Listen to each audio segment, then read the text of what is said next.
Cynthia, can you hear me?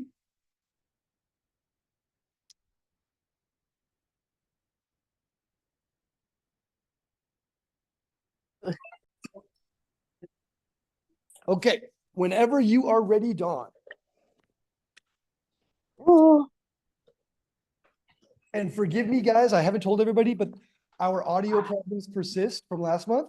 And our workaround is we're going to be using this. So I'm going to be kind of like floating around. And when you're talking, I'll be kind of close to you. But please don't be alarmed.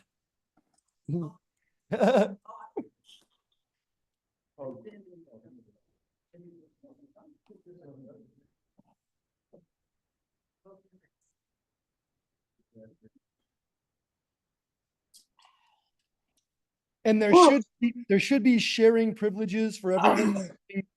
Brendan Conboy, if you are giving a presentation, you can put your PowerPoint on this screen. All right, we're gonna call the meeting to order. And I will take a motion to approve the agenda and also the minutes. So I'll give you a chance to get together and someone can offer a motion. I think I was here then. No, Yeah, I just have a comment before the actual vote, if I may. okay. Due to the technical difficulty we had at the last meeting in December, I haven't got a chance to really look at the minutes, but hopefully that it did capture much of the meeting that took place. Okay, and it's not. With we that will have to- caveat. Yeah, Are We're you gonna offering a add. motion to approve? yes, Is there a second? with that understanding. Have you moved and properly second? All in favor, I know you by saying aye.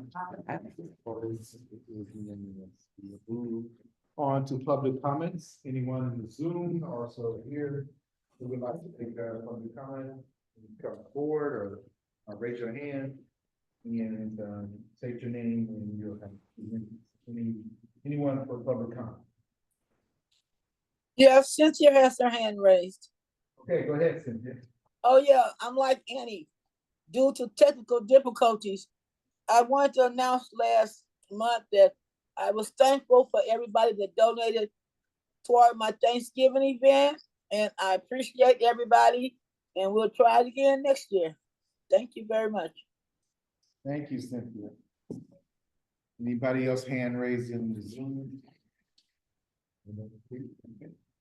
All right, we'll move forward to law enforcement agency report, and I see we have Contra Costa County. He's got to be close. Where do you normally stand, Debbie? Let's go over there and I'll come with you.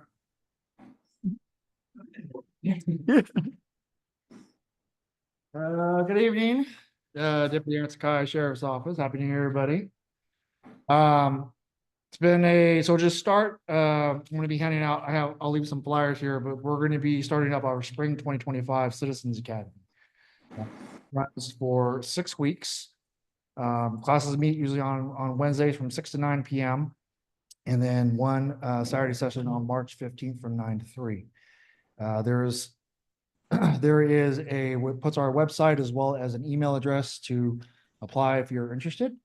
And the application deadline is February 3rd, so we have time. Okay.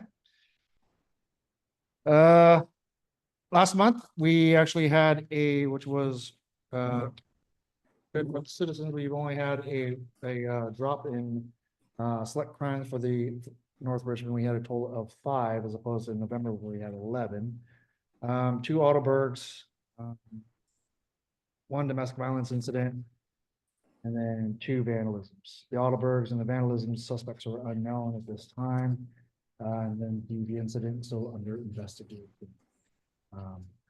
But beyond that, overall, the month of December was quite uneventful. That's the best way to put it. Okay, so it's good for the citizens.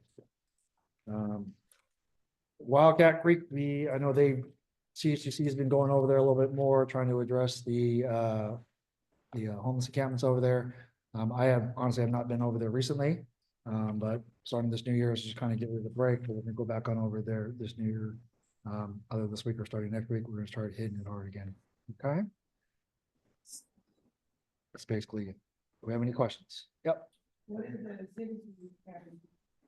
Basically kind of gives you the day in the life of a law enforcement officer, what we do on a daily basis. So you gotta go out to the, I know there's a day out at the range where you gotta go shoot firearms. You gotta show you on how to do what we do as far as car stops, as far as what happens when calls for service. They'll put you in a situation, in a scenario. The role players will be all police officers. But it'll put you in a scenario, and then you're gonna have to make decisions based upon what you're presented.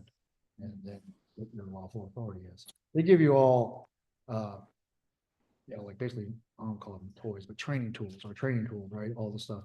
So no one's gonna get hurt. It's all very controlled. But it's kind of give you a kind of day in the life of what we do. Mhm. Cynthia has her hand up. Yes, question. What is the name of the event? It's called the Contra Costa County Office of the Sheriff Citizens Academy. Oh, okay, uh-huh.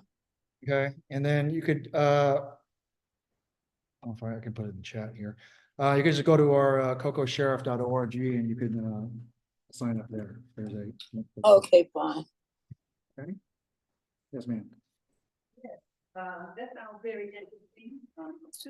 Just, a comment and a question. After this, I guess after this training, how long would it be? A 1 day, experience, a 2 day experience, a week experience? Yeah, so it would be 6 p.m. to 9 p.m. And then they would ask you to meet on one Saturday session from March 15th. There's the specific dates from 9 a.m. to 3 p.m. My guests are going to be out at the range on that day. With 2 meetings, it's 2. It's a total of 6 meetings in Total total. of 6 meetings. Yes, And ma'am.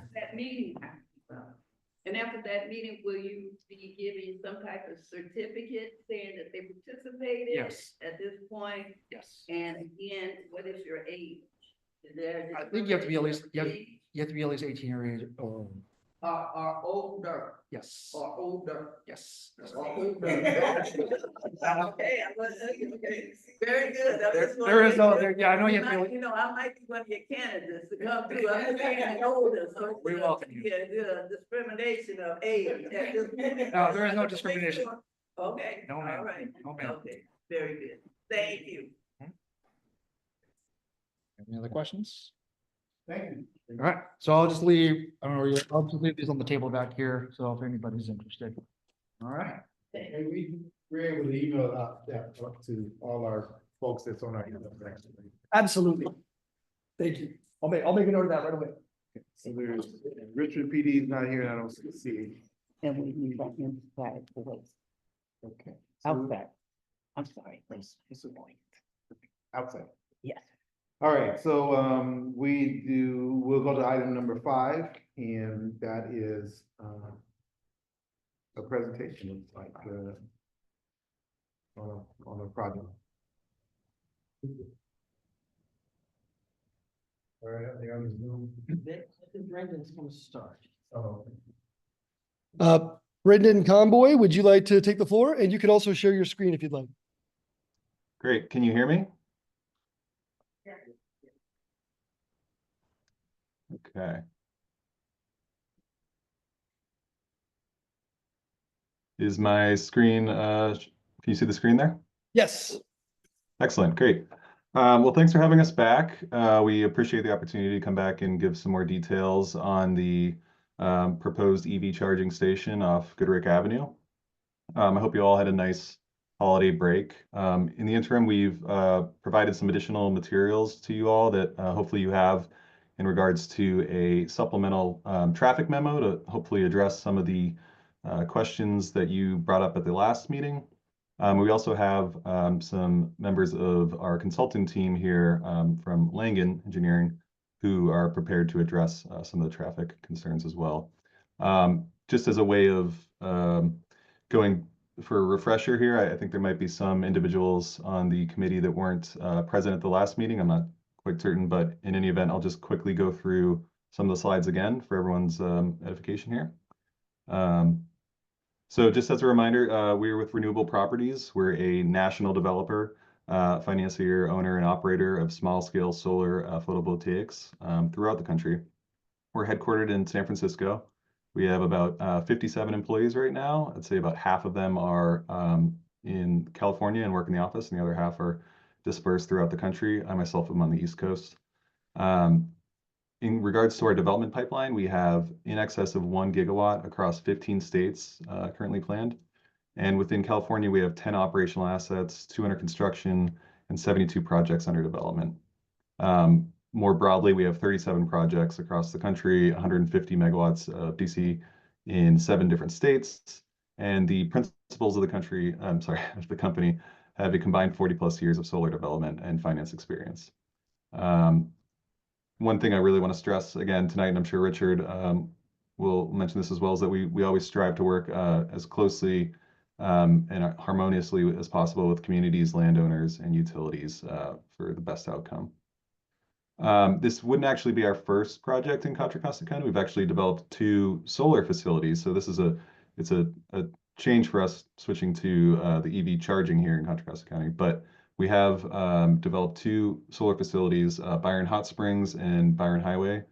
Granted, they're not close to the proposed EV charging station that we're talking about now. Contra Costa is a large county, but we have worked with the county before, and these projects are operational, and we have done a good job with those. I think Richard is present there, and he was going to address some of the EV sorts of things that came up as we transitioned from solar voltaics to EVs. Richard, are you able to speak to that, or would you like me to just go through this? I got that. I can hold it for you, Richard, if you want to. I would recommend probably best to address the Mac. So I think I saw some of you last, Would you like to stand? well, what's easier for you with the? Go ahead. Talk show stuff. Yeah, sure. So I was on a call, I think last month. I'm the director of EV charging for renewable properties. So I had previously worked with some of the principals here doing solar development.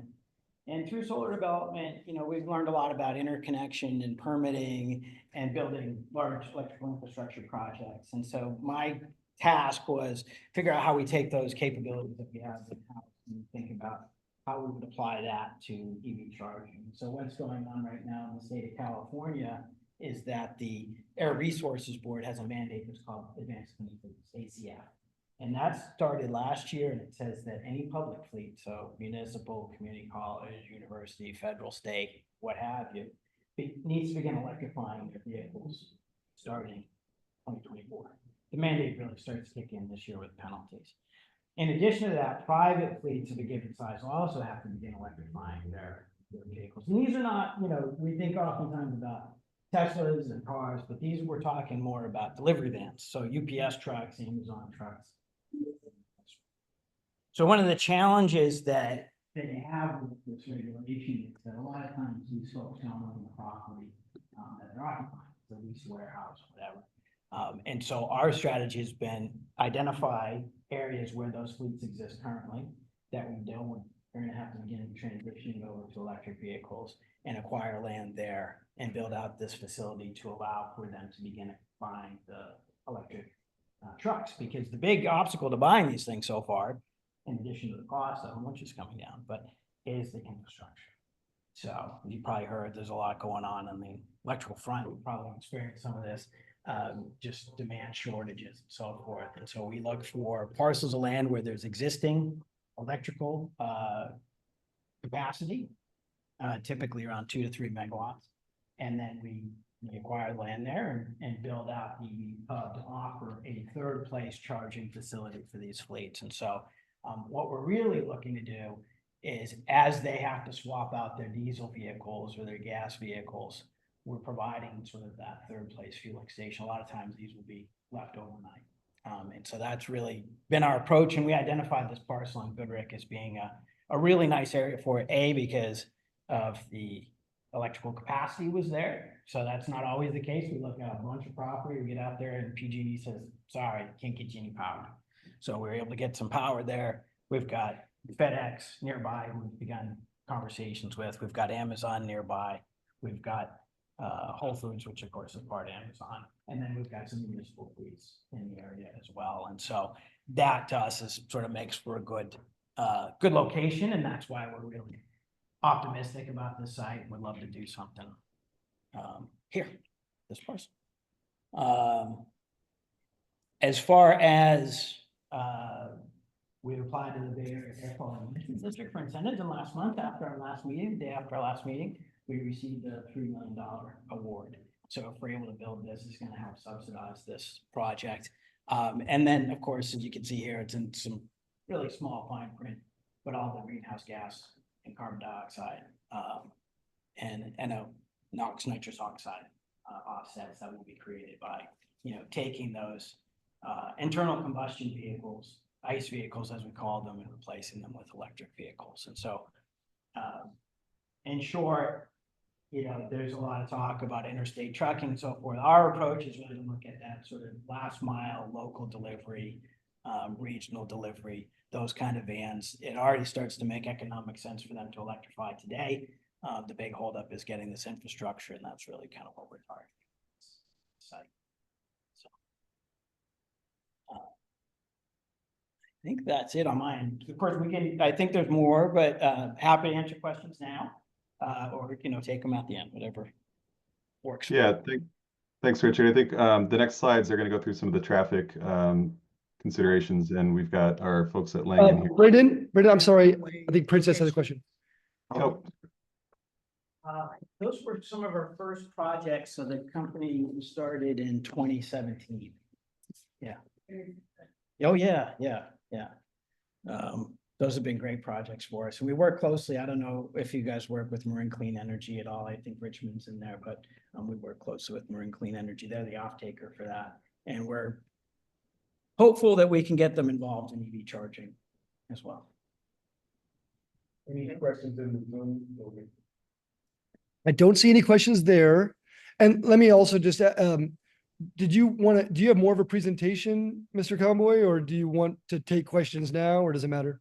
yes, actually, I was going to turn it over to our consultants here at Langen, who are going to go through some of the traffic. And of course, the Mac, if you have a burning question, you can always interject, of course. Sure. Okay. I'm going to turn it over to Alan here on this slide. Alan. Hi, everyone. Alan Lothian with Langen Engineering. I'm a traffic engineer here. I'm just going to talk a little bit about the impacts or lack thereof of this particular facility on the traffic infrastructure.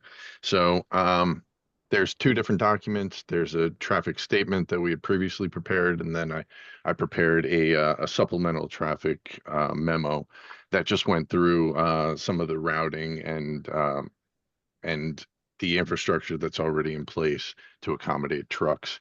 But I'm just going to hit a couple of key points from the traffic assessment that was previously provided. And I think the key to understand this is this site is anticipated to generate locally, like immediately along Goodrich, less than 100 new trips in any peak hour. 100 new trips is what the county determines as a significant impact, as well as the Institute of Transportation Engineers, which is the industry standard agency for my line of work in traffic engineering.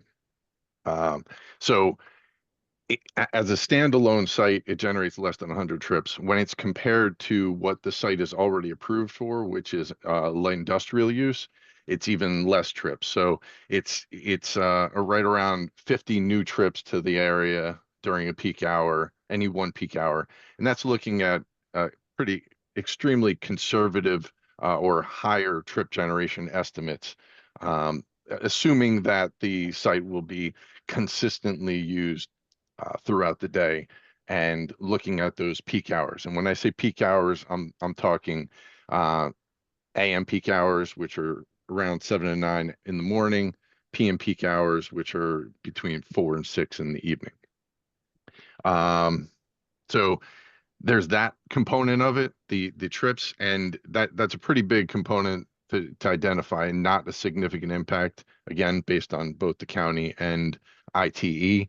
And then it's also determined that this type of use, while it's providing public alternative fuel charging stations for public vehicles and vehicles that are out there on the road today, it's not really impacting the VMT, the vehicle miles traveled on the roadways.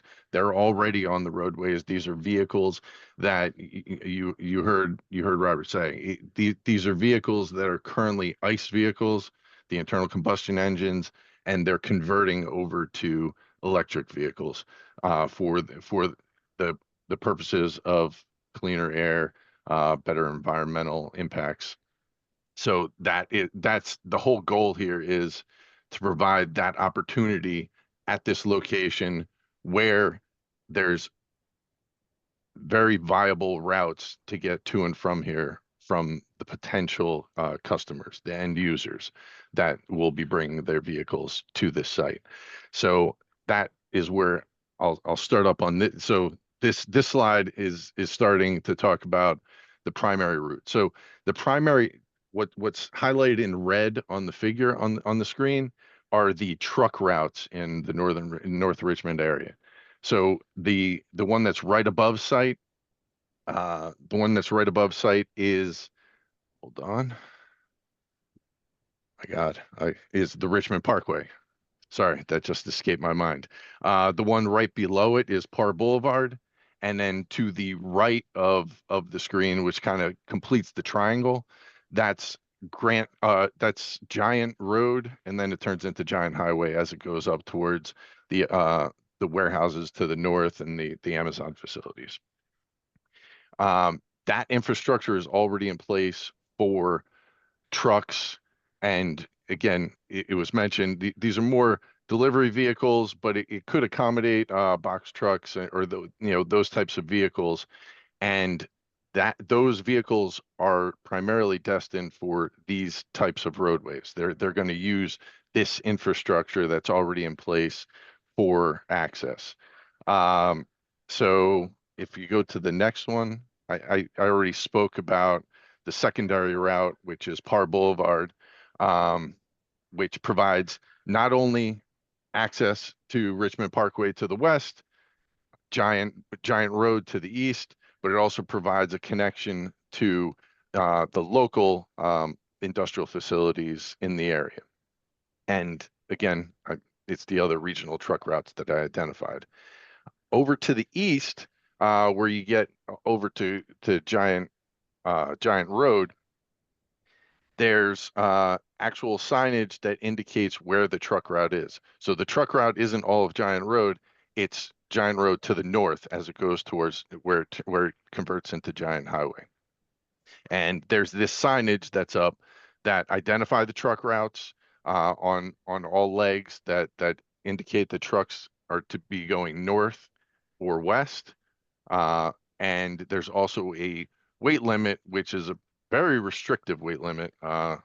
It's one of the most restrictive ones I've seen, of over 3 tons. So any of the vehicles that would be coming to this facility, any of these fleet vehicles, would exceed that level. So there's no reason for them to go through the neighborhoods to begin with, but the infrastructure is in place and the publicly identified truck routes are there for them to utilize to have a very convenient, efficient access to and from the facilities that they're servicing. And that's pretty much what I have. Great. I'm open to any questions you might have. Thanks, Alan. With that, I think that concludes our follow-up presentation. I'm going to open up to questions now. I will just close on one comment, is that Richard and I happened to meet with Supervisor Joya yesterday to talk about the project, and he did share with us that he does support this land use in this location, and through his work on the Air Quality Management District, obviously voted in support of the grant for this site as well. So, but with that, I will turn it over to questions for you all, to either myself, Richard, or Alan. Thank you. Yeah. Oh. No, you go, okay. All right. Well, again, Happy New Year and thank you for coming back. I was actually chaired the meeting in the absence of our leader here. And I had some questions and I just want to regurgitate and bring them back to you. We didn't get a chance to really get into a deep conversation, but as you mentioned on one particular side where it's actually 4 photos, and the photos are Park Boulevard, looking east, Giant Highway Road looking south, and also heavy vehicles for restrictions east, and you have heavy vehicles restricting Park Boulevard. So the indication is really east-east, but we're really west-west at this point, where the red line is going through to be indicating to the site. What type of artificial intelligence do you have for tracking?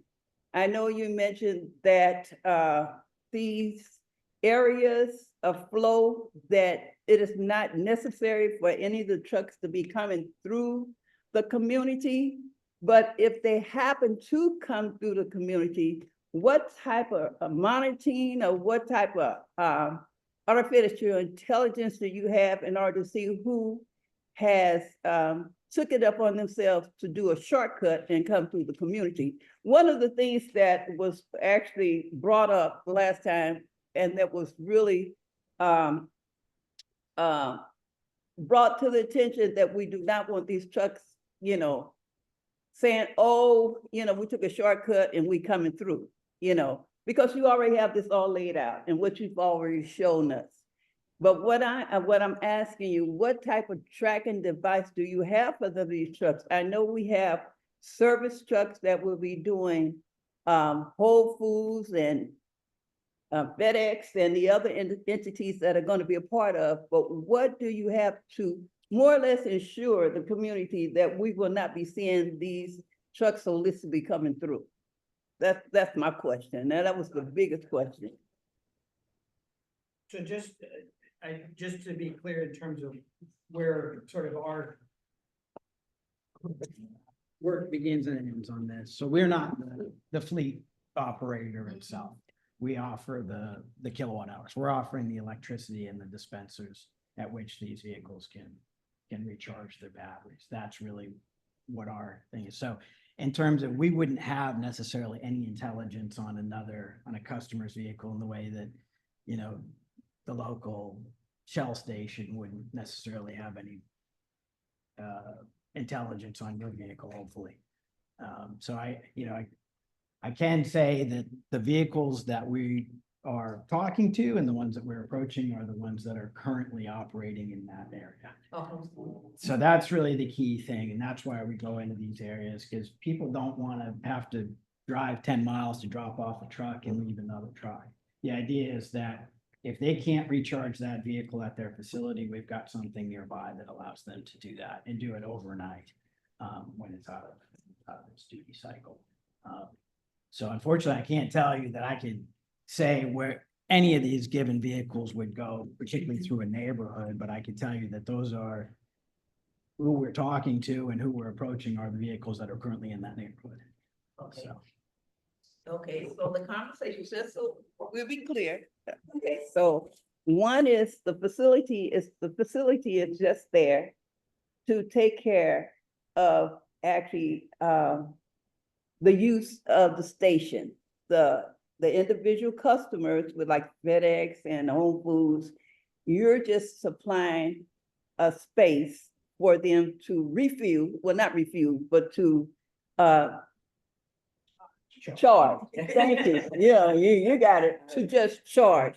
So that's the understanding. That's the only thing that you have to entertain these other corporations, right?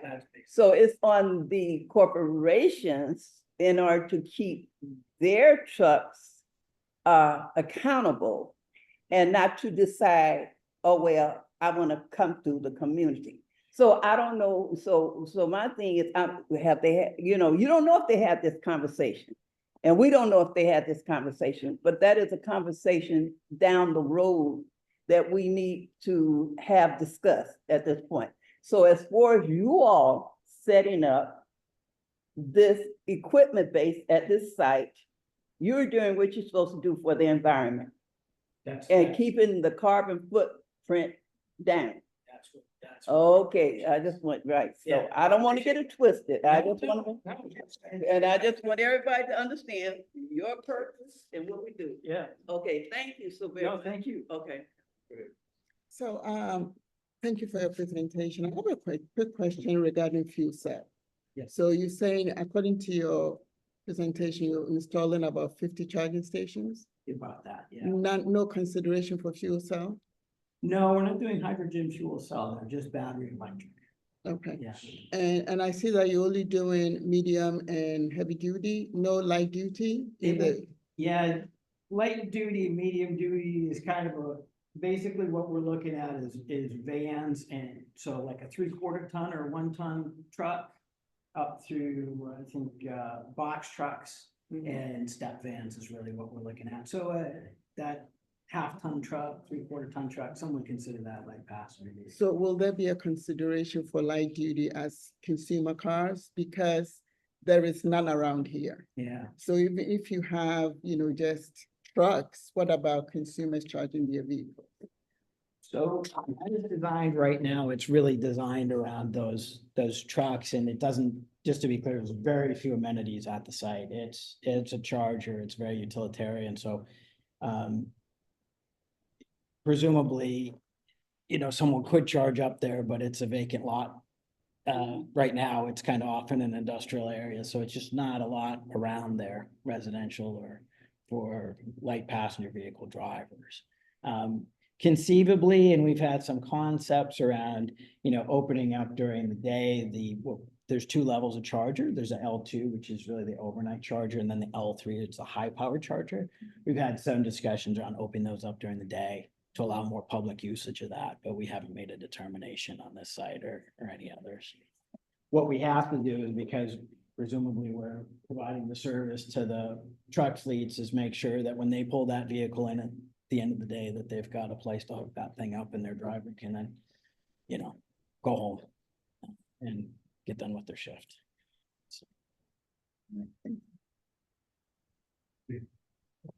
I appreciate you all, going to do the study and bringing back the secondary route.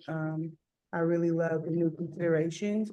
And I'm just like wondering, is there a way like y'all could communicate this secondary route to the customers that you guys work with? So it's just like, at least that they're aware of, the routes that you guys want them to stay on? I think we're very open to, we want to be good neighbors, and we don't want to cause a problem. And so, that's working through the supervisor's office so they can, or, giving them some, hey, can you not go there? I think we're more than happy to do such a thing. We certainly don't want to be creating any problems and having anything that comes back and impacts the community detrimentally. I would say the reason why I work for this company, and the reason why I work for these folks, I worked with them for a while, and they're in this for the right reasons.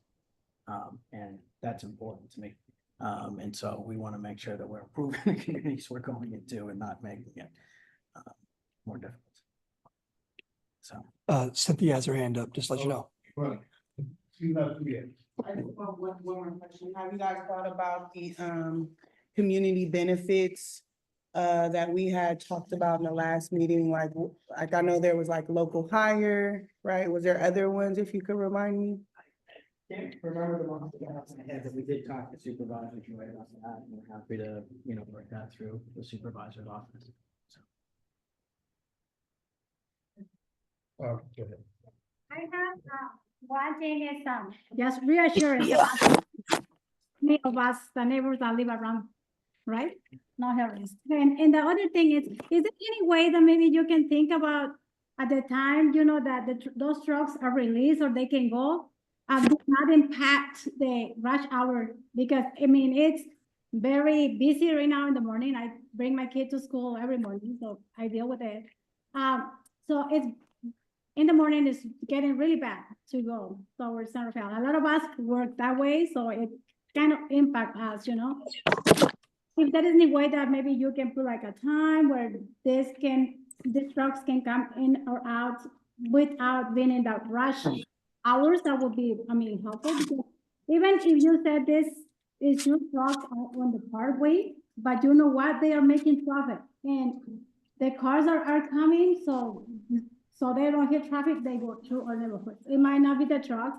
And another thing, the trucks, sometimes they don't respect, they don't listen, and we'll still see trucks coming through the neighborhood. So I don't know if it would be a chance for you to try to think a little bit about the impact on the traffic of the parkway. Yeah.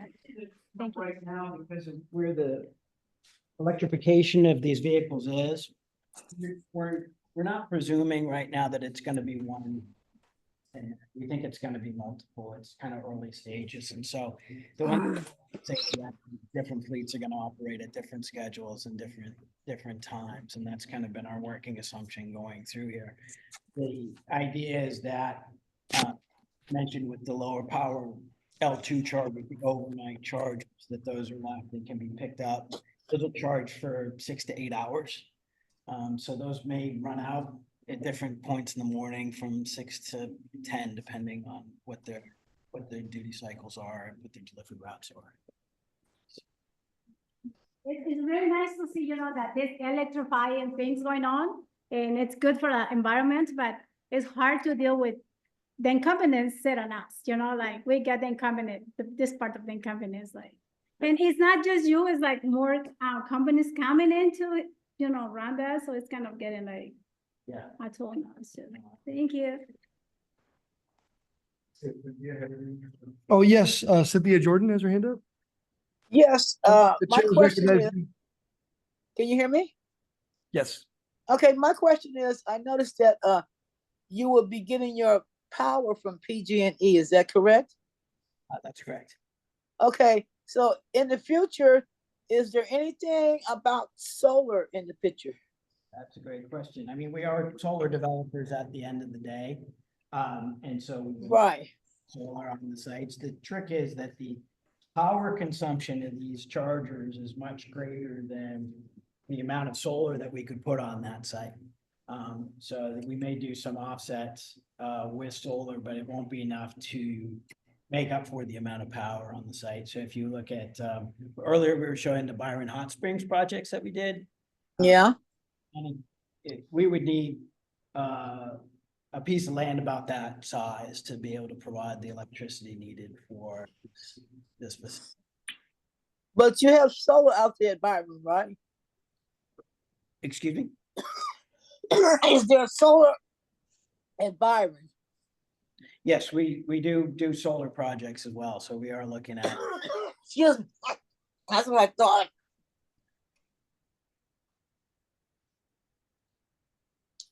Okay. But if I may, to Cynthia's question, oh, go ahead.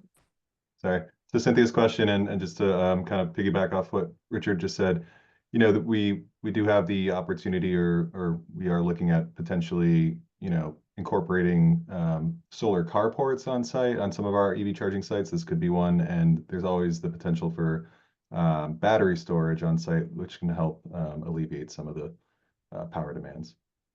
Okay, so now the vehicles do have to pay for charging, right? She said the vehicles do have to pay for charging, correct? Yes. That's correct. Okay, fine. Thank you. Right, so I just want to sort of like piggyback, and I think the gentleman, I can't recall your name because I can't see you, and I'm sorry about that. I think it's Brendan. Brenda, okay, that was my next comment or question in our, with the solar, as you say, the energy is coming from PG&E now. But do you have backup? Have you thought about doing those backup batteries? You know, the batteries and having a field of batteries in order to support for backup? We have, we're in the early phases. We've got, what we'd call our CD30 design. So we've got an early stage conceptual design done. We have a part of the company that does battery systems, and we obviously the basis of our company is doing solar, and so ultimately we'd like to bring all those things to bear. The question is, does it make sense for that site economically? Can we fit it all on the site, and so forth? But it's something that we are actively exploring, and this would be a really good site for us to do this on. I can't commit to it right now because that's you don't see a lot of those projects yet for good reason. There's some pretty thorny engineering involved there. So, but it's gonna have to be done. It's part of this whole equation. Right. So. And just one more. Mhm. Okay, It's all good. Okay, and just another, this is just food for thought. At this point, once this is established and once this is up and going, and I presume going very well, because this is something that California is looking at changing over, that's one of almost mandated to have done. And once this is done, this area and this site is done and running very well, have you thought about, probably having the benefit to actually supply, put up a site for the community, where everybody is looking to change over, for electric vehicles. And, that would be a plus, to have a spinoff, Yes. and to have something in place for the surrounding areas, as closely as you are to North Richmond and San Pablo. Yeah. And so I don't know if you all thought about that, but that will be a plus, a Absolutely. friendly, a gesture Yeah. to have that to come into our community. Yeah, so we work a lot, we do community solar projects, so we work a lot with, community choice aggregators, CCAs. I don't know how familiar you all are with them, but AVA, in Oakland and MCE, and have had discussions with them around how we can kind of take a model that we've worked with them on in solar and adapting it to EV. And AVA's got some projects going on around Oakland and other parts of the service territory. Yeah, we're definitely interested in that. I can tell you right now, I mean, while we're starting with these charging hubs, because that's where we feel like the need is particularly acute. Right now, that we have begun evaluating public charging sites, but we're early stages, so we've got 5 projects in various stages of development so far. We don't have one built yet, to be honest, and so we're just trying to get our legs under us with a couple of these, and then hopefully get some grow it out from there. So I got a couple of questions. One is, and you might have said it already, but I don't know, how many, given the folks around here, how many trucks do you see in volume coming through? yeah, so we'll have roughly, I can't remember the exact count off the top of my head, but 50 some odd chargers on site. Some of those are the L2 chargers I mentioned. Those are the low power overnight ones. And so that we figure that's going to be about 1 for 1 for now. So if there's 40 of those, that's 40 trucks. The L3 chargers are the high powered chargers. Those would presumably see more use through the day. So if we had 10 of those, we'd probably see, we're hoping to get 3 cycles of those throughout the day. So another 30 vehicles from that. And the traffic now, that increase, I think you talked about it, or maybe just reaffirm that, is that within the guidelines of the area, it still would be lower, even if you were conservative on your thought process on the traffic coming through. Yeah, I think Alan from Langley can speak to that, but yeah, it's below the thresholds, and especially given that as these fleets need to electrify their vehicles, we're not necessarily adding a supplemental vehicle. We're hoping to take that ICE vehicle off the road and replace it with the electrified vehicle. And then on the folks that are gonna take advantage of this, is it truly like a gas station, or do you have a contract with them? Yeah, it's a little, that's a great question. So the ones that are out there today tend to be more like gas stations. You come and you fill up. These are more, we're looking to do something more contractual, at least for the overnight charging. The day charging that we talked about and whether residents could use it, maybe more at will. But we want to get, we come from solar, and so in solar, we oftentimes are signing 20, 30-year agreements to provide power. And so we're looking for the same thing here because these are significant investments. And so to do them, as we call it, as we'd say on merchant or on stack, and just hope that enough people come to fill it up is rather risky endeavor. So we're really looking to contract with those local fleets, at least for the overnight portion of the charging. So in those contract negotiations that you're doing, you could put in there about the routes that are there, that the preferred routes to go.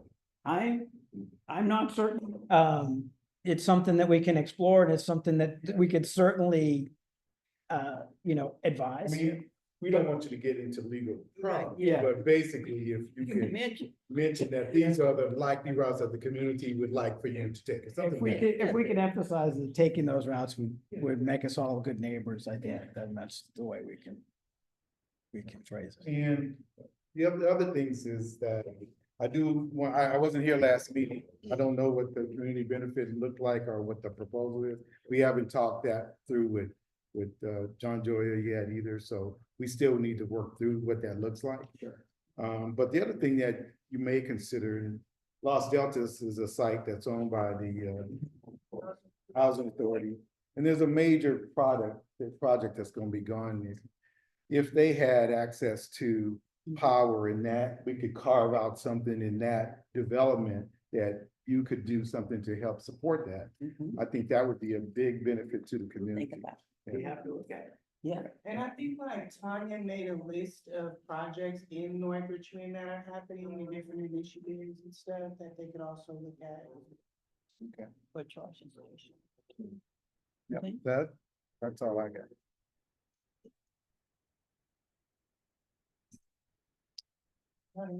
I don't see any hands up. So what next steps? Are you just gonna keep coming back to us and letting us know what's going on, and then, or at some point you ask for our approval? Provide updates as we go. I can tell you our next step on this is the current landowner has to do a lot line adjustment. Mhm. Once that's done, that's when we're really looking to take possession of the partnership and hopefully, get into development. We appreciate you coming early and Yeah. talking to us. That is a really good step. And then hopefully we can work through some of the Yeah. things that we talked about here Yeah. tonight as we get something more permanent to come into check. Yeah, appreciate you guys. And who's the owner and how many staff do y'all have? Who's the owner? So Renewable Properties is owned by a few different people. Was I mistaken? I was we under have the impression that we're 57 voting. people that- Yeah, I'm sorry. Yeah, point of clarification. Are we, I believe the intent is to get a recommendation to the planning department on proposal. Sorry about that, guys. Oh, I can't see it. though. I mean, from a development standpoint, I don't know. John said that a community benefit package is something that you have to work on afterward. Oh, so that's, This is it. They oh, in heard the motion, you need to put that in, Yeah. basically. that we heard, they made the Well, we- presentation, but we cannot. Well, we need a community benefit package. Right. Right, and so that's pretty much what the big emphasis was about, right? So, Right. and that is acknowledged that it's not done, but we're gonna prove it with that contingency is what I'm Right. hearing. Okay, Is that correct? yes. So you want to make that motion? No, I'm the He, chair. he the chair. Okay, so I motion to support this project, that the Mhm. North Richmond MAC support this project on contingency that we co-create a community benefits package. There's a motion, get a second. Okay, and I can second it, and I'll second it. All in Okay. favor, I know you by saying aye. Aye. Opposed, abstentions, motion passes. Okay, gonna move on to the next. Is there any presentations or proclamations? Oh, no. Okay. Other agency reports, CHDC, we had a big groundbreaking ceremony, a couple of weeks ago, seems like more like 3 weeks ago. And 43 homes are gonna be built in the community, just right down Fred Jackson Way. And so they've already started working on it. And that's one of the last projects that were done on the major corridor. There's still some more to be done, but it was a big celebration, and it took a lot of partners to make that happen. And some of you were able to be there, so we're really proud of that. And Janine can talk more about, yeah, you're up now. What's going on at the senior center, At the senior center? or whatever you have. Okay, well, just real quick mitigation, I just wanted to mention that Wildcat Creek, we have Kaluma and I and the mitigation team have been doing weekly walks over at Wildcat Creek. We did discover when we had this big cleanup that over 430 tires were found in Wildcat Creek.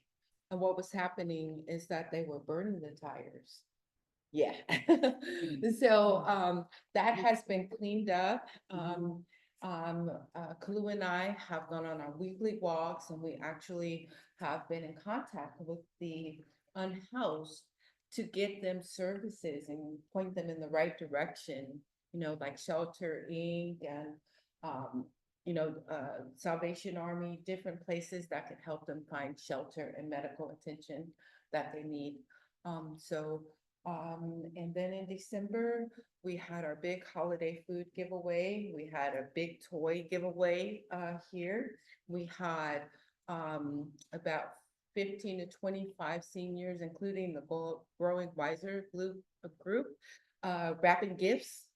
I mean, it was just a great camaraderie between the community, and the children really enjoyed coming in and getting, we had sponsors and they had pajamas, socks, and I mean, just toys galore. So it was a really, really great time. And that's all I have to report at this time. Thank you. Anybody from Urban Tilt on the Zoom? Oh, go ahead, sir. And before we go, as we continue, I just want to acknowledge that we have one of our directors here from wastewater, David Avila, okay, our former president of last year. So I just want to acknowledge him and thank him for coming. He's you know, he comes, you know, when we have a meeting, but I just want to acknowledge. Thank you. No one from Urban Tilt? No. Okay, Richmond Land. Richmond Land is a community land trust in Richmond. We're a member-based organization, so we are in redevelopment right now of our infrastructure and building up our capacity. So we are now at full staff. We are about to sign our purchase and sale agreement with the Housing Authority to gain 2 sites right in front of Verde Elementary that are across the street from each other. So it's 1925 Garamita. We're about to sign the PSA and gain site control, and we're so excited to start to install the interim use for this project, which is like the community garden, community amenities to this project. What we're trying to build out in North Richmond is 16 to 22 micro cottage units that could house folks here, as well as implement like community amenities like gardens and sheds and benches and things of that nature. So we will be starting that this year, and we're so excited to move that project forward. So we'll be coming to the MAC to get community input into the process itself. If you want to become a member, go to our website. We're looking for interested folks to help us move, to help us collectively organize around property and land acquisition. Go ahead. Yes, and upon closing. Oh, we're not closing. Right, well, put me on closing before we close. Okay. Okay? All right, thank you. Okay. I have an announcement after before we close. Right. Okay. I want thank to you. make sure that there's not anybody else in the Zoom, whatever that, from representing, communities on different projects. Oh, also, can I just mention this real quickly? On the line, we have our community engagement manager, which is Dylan, and he'll be here moving forward every month to give updates around Richmond Land. Thank you. Hey, Dylan. And I need to put you on the spot a little bit because, you know, we have a statewide program Yes. that can play. We work with CARB and we've got, you know, a $200 million grant to do all that work throughout the state. And you want to talk a little bit about what's available? We got a. Station. So we did receive about $248 million from CARB to implement financing assistance and statewide Clean Cost for All for communities that have not benefited from all these incentive programs. So what we're doing is we're targeting very hard to reach communities and then making a rollout to, so the Bay Area is last, LA is last, but we serve in other counties that have not benefited to ensure that they're getting their vehicles scrapped, they're getting their grants to purchase electric vehicles. And one of the difficult things we're facing is infrastructure. So when you said, charging station, I read this, that's the first thing that came to my mind, light duty. Because we do have 2 charging stations that we installed in our parking lot over 10 years ago. And now most of the employees have electric vehicles and the 2 is not enough anymore. And there's none around here. So part of your consideration in the future, having charging stations, in this neighborhood. Yeah. That's right. We're in the business of developing electrical infrastructure. So. And you did say you received $3 million from BuckMed, and I know that they have some money in the CEC to install charging stations. Are you working with CEC as well? We are, we haven't heard yet on that one, but that was for this project, but I would love to, talk incentive programs Yeah, with you and because share. I was in a some meeting stuff with that them, we- and one thing I did tell them is about infrastructure in this neighborhood where there is none at all.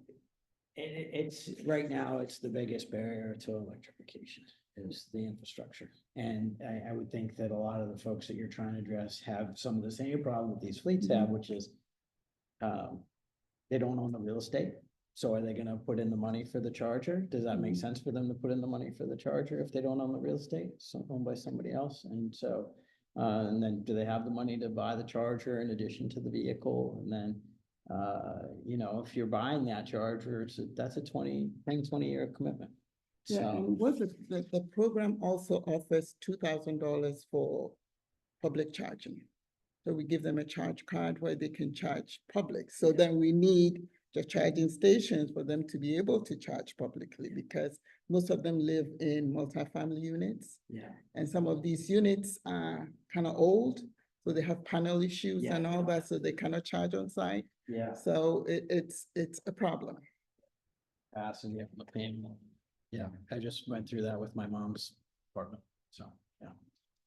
We also did go over the down payment assistance program we have here, and we have money for folks who closing costs as well as reduce the principal that they have to pay on by giving them a silent second or anywhere from it could be low as 50 up to 100 depending on different sources we have to provide that down payment assistance. So get the word out.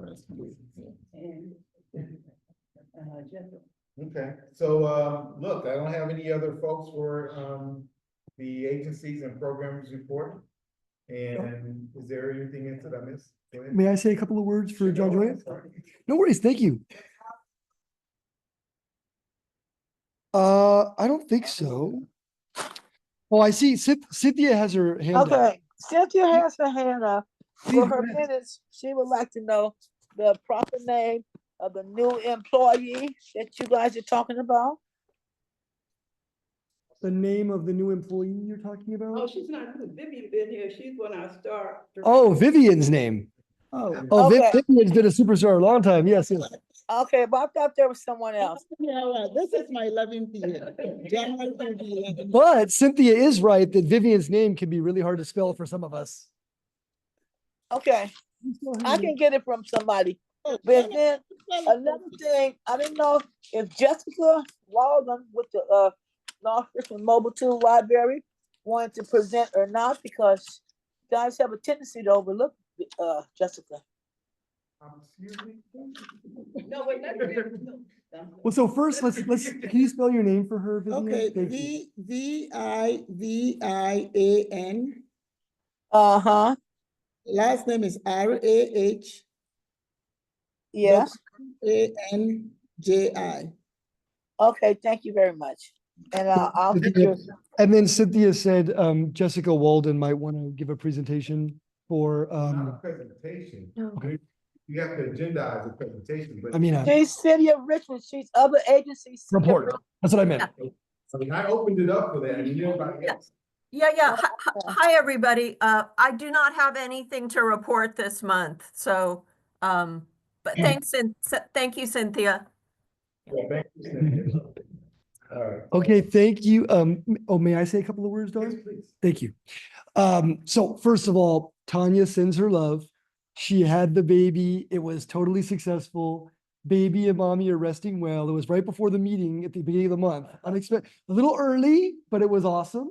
And she's gonna be back in a couple of months, and she wishes she could be here. In fact, she even while the baby was napping, she showed me and Janine a beautiful picture, and then she helped us set up. So she's a mommy superstar all the time. So that's awesome. And then also, I'm really blessed to be here today. It's been a long time. The old saying is that no one can ever step in the same river twice because they're not the same person and the place isn't the same place. And so when I come into North Richmond, I'm just like, wow, like there's a lot of real positivity here. Just thinking about the trucks, right? 10 years ago, we were like inundated with these heavy, clanky, sooty trucks going through the neighborhood. Everybody's reporting them. The police are chasing them. It was a big mess, and it's getting better. Dawn, you already gave the great presentations. I'm not going to do much of it, but I'm just going to say that it was an amazing announcement at historic North Richmond Missionary Baptist Church early in December about Legacy Court. And there were so many eloquent speeches, but the most eloquent ones I heard were from Princess and Dawn. You did very well as well. Buffy Wicks was there, Nancy Skinner. Legacy Court is going to be amazing, just like the current development across from the CHDC is. There are so many assets in North Richmond that are really coming to fruition now. It's pretty amazing when you are away and then you come back, you kind of see it with the fresh eyes. It's sort of like when I walk in the office, and thankfully everybody was really polite, but you notice, oh, you put on a few pounds after the new year, right? Because when you see it every day, you don't see it quite as clear sometimes. And so it was better for me to come back and see, like, whoa. Now, one other thing I will say, I know that you guys looked at this, you analyzed it a lot. I was sitting in on a meeting yesterday with Supervisor Joya and the executives from this company, and he was very firm and he was also very optimistic. He totally thinks that this is the right land use for this site around this neighborhood. It's a little bit off from any of the residences, of course, and the routes are clearer now than they were 10 years ago.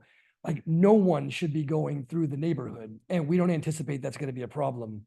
And you mentioned the AI stuff, and I didn't want to, intrude on that, but while they might not be monitoring it, like, Amazon trucks, let's say an Amazon truck goes through your neighborhood, that's going to be a whole different circumstance, or a FedEx or whatever, one that's the wrong size, too big, a whole different circumstance than like those anonymous diesels that came through 15 years ago. Because now you make one complaint, the computers route it, and like that driver's in trouble, right? Boom.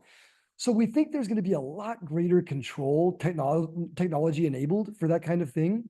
And also there's part of it is like this industry and MCE and so forth. Like Supervisor Joya believes that these kind of operators, I'm sorry to just be like that guy, but guys like that this is a little more community friendly and corporate responsibility. That's sort of the ethos now from these green companies working with MCE and so forth. So we feel pretty comfortable that if these folks kind of ran awry, that a slap on the wrist would hurt real bad. And so for all those reasons, I think John Joya was very, very optimistic about this project and was hoping that you would feel the same way. And then we'll work with him in the coming months and years about community benefits and so forth. But he was real strong on that. Definitely not in the neighborhood. And, are you guys going to be good partners for the community? You're going to be responsive to the MAC? Will you invest in projects that make sense, especially at the ones that you're talking about, Vivian? I think in all those respects, I think we feel like we have a partner here rather than an adversary. So, and then lastly, I'll just say that the Verde School drive that we do every year was a super success again, like it always is. There were so many partners involved. It was so cute. All the kids have their Verde hoodies, and the school remains a gym. That's one thing that hasn't changed. And that's probably a good thing. There's been new developments and so forth, but that school looks as beautiful as it ever has. So with that, thanks very much. It's good to be back, and this was a great meeting tonight. A lot of this stuff, happened on your watch when you were in the very infantry stage of it and the planning. The old MOU, yeah. You guys have really taken the ball over the finish line in a lot of this stuff, and I'm like, whoa, that's really great. So kudos to a lot of folks. Yes. So, I have no more on the agenda, but to say adjourn. Thank everybody for coming. Oh, I'm sorry, you wanted to close. Okay, yeah. That's okay. Thank you, Mr. Chair. Okay, right, yeah. Oh, I know, I know. Okay. Thank you so very much. On the behalf of, our Neighborhood Watch and on behalf of our community, we have, I just want to acknowledge and condolence to, Janine. Her mother passed, last month. And with her mother and her father being one of the fixtures, of North Richmond, and matter of fact, part of the partial that we just had did our groundbreaking was the property of their parents that actually was there on the site. And it was the store and the liquor store at that time. But unfortunately, she passed the day after the groundbreaking. So with that and the condolence of the community and for us sending prayers to you and your family, I would like to close this meeting for QB in honor, thank you, in honor of Miss QB Thompson of North Richmond. Thank you. So done. Thank you. We're closing. Beautiful.